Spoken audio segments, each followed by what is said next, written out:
Dear fellow human, Going for Gold is a threefold project aimed at helping exploited artisanal gold mining communities.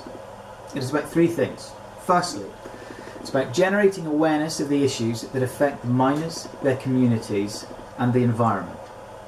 Secondly, it's about creating a positive change in how we source our gold to that of the responsible person.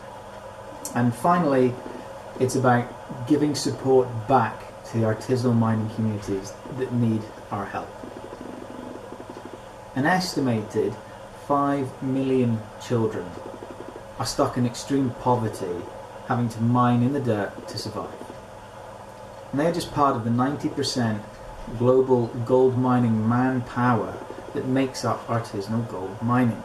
Developing countries tend to get little to no help from their governments and are therefore stuck in an internal cycle of not only extreme poverty, but a life of human rights violations. Okay, so there's about £1 worth of gold in your smartphone. There's gold in your computers.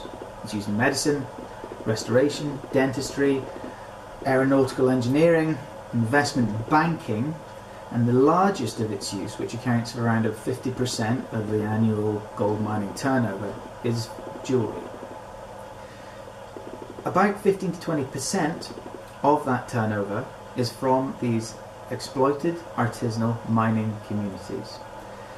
And because traceability gets lost at the smelting process in the supply chain, it is in your belongings.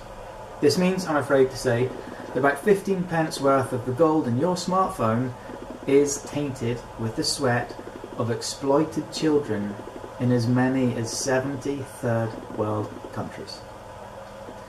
The issues around artisanal gold mining are child labour, slavery, famine, human rights violations, mercury poisoning, toxic waste, deforestation, animal extinction. When a gold mining boomtown is established, then drug and alcohol addiction, active sex trade, rape, gang violence and murder may also become prevalent. The depths of all these issues are horrific and unfathomable. And we live in an out of sight, out of mind society where we think, oh, that's awful, and then we just carry on about our day. Well, maybe now you're a little bit more aware than you were a few minutes ago. If you want to be even more aware about this, then you can have a look at my project page, which is preciousmetalsworkshop.com/going for gold, and the project blog, which is thisisian.com/blog. I will write those links up at the end of this broadcast. So we're all capable of helping to create a positive change. My journey is consisting of writing to all the biggest companies in the UK that deal with gold.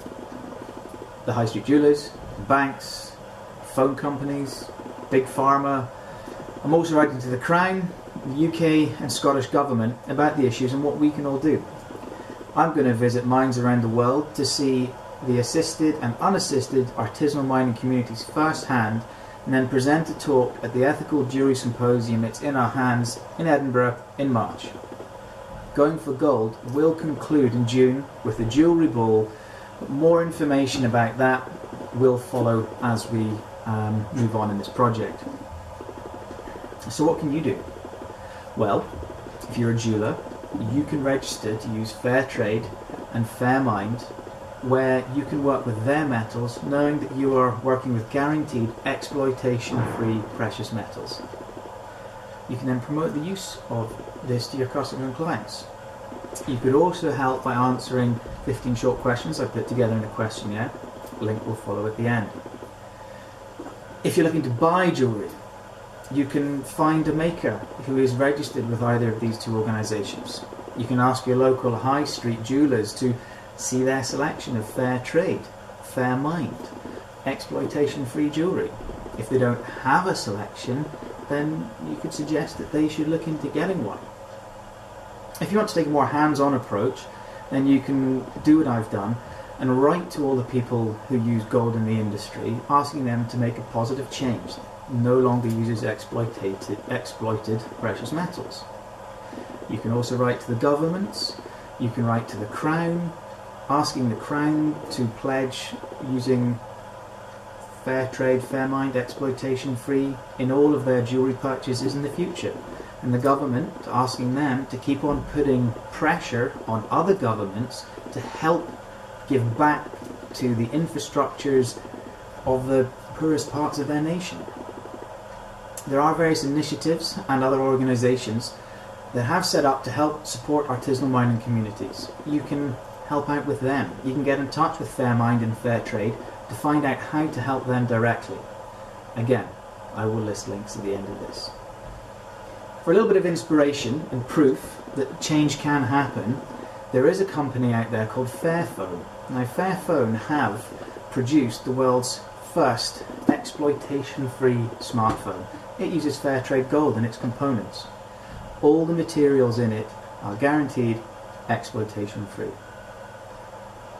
I'll put the link at the end. Okay, so giving back to support the artisanal mining communities.